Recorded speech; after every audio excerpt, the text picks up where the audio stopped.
The Delusional Series, compiled according to the teachings of the Master, author Fafu. The Delusional Series, Part 2, The Fabric of Sensations.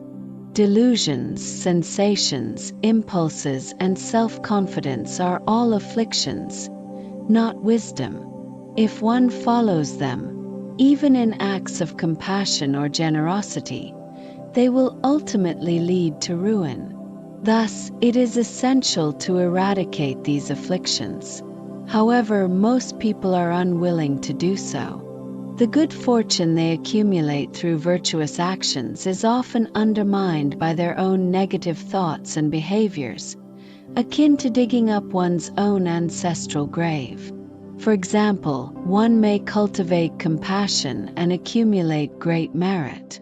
However, if they constantly dwell on negative thoughts, they will gradually deplete this merit, just as one would deplete a treasure by constantly digging it up. Delusions, sensations, and impulses are destructive forces that can tarnish one's reputation, deplete their good fortune, and diminish their wisdom. In the end, they lead to the perpetuation of negative actions and the destruction of any positive karma. Delusions are invariably accompanied by sensations, impulses, and a sense of self-importance. These sensations are fleeting and subject to constant change. For instance, the pleasure derived from eating a delicious meal is often followed by a desire for more, even after one is satiated. When this desire is thwarted, feelings of frustration and dissatisfaction arise.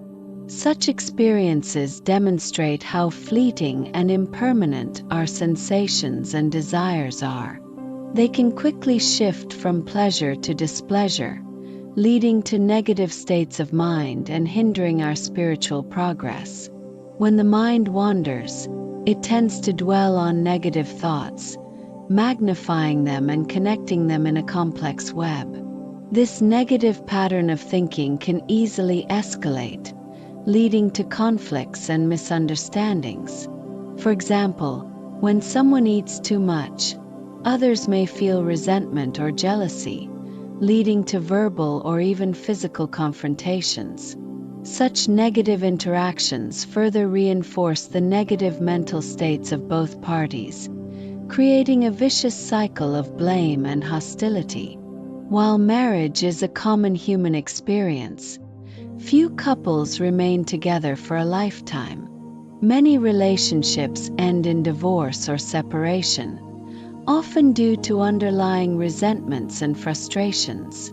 Even when couples stay together for the sake of their children or family, they may endure a lifetime of suffering. This is a reflection of the suffering inherent in the world, a world characterized by the 5 defilements.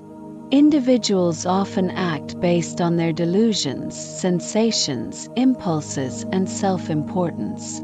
These fleeting mental states can lead to inconsistent behavior. For example, one may engage in acts of generosity when they are feeling happy or content, but become stingy when they are feeling negative emotions. Such inconstant behavior creates negative karma, undermining any positive actions. One must carefully examine how delusions are constructed.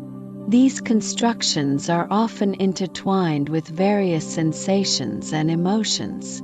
For example, a person's desire for a particular item, such as a piece of clothing, can fluctuate based on their mood and circumstances. When they need the item, they may view it as essential. However, when they do not need it, they may dismiss it as unimportant. This constant fluctuation of desires and attachments reveals the underlying egocentric nature of these thoughts. Attachment is a conditioned phenomenon, shaped by our experiences and perceptions. Sensations and feelings arise from delusions and are impermanent. We often mistake these fleeting experiences for lasting happiness, but they are ultimately the source of suffering. By realizing the illusory nature of these sensations and attachments, we can break free from the cycle of suffering. As the Surangama Sutra says, if you do not follow the sequential arising of phenomena, karma, and sentient beings, and if you sever the three causal conditions, then the three causal factors will not arise. In your mind, Mara's army will naturally retreat, and when that ceases, you will attain enlightenment. Your mind will become pure and luminous, and will be inherently coextensive with the Dharma realm. This cannot be obtained from others, nor does it require arduous cultivation and verification.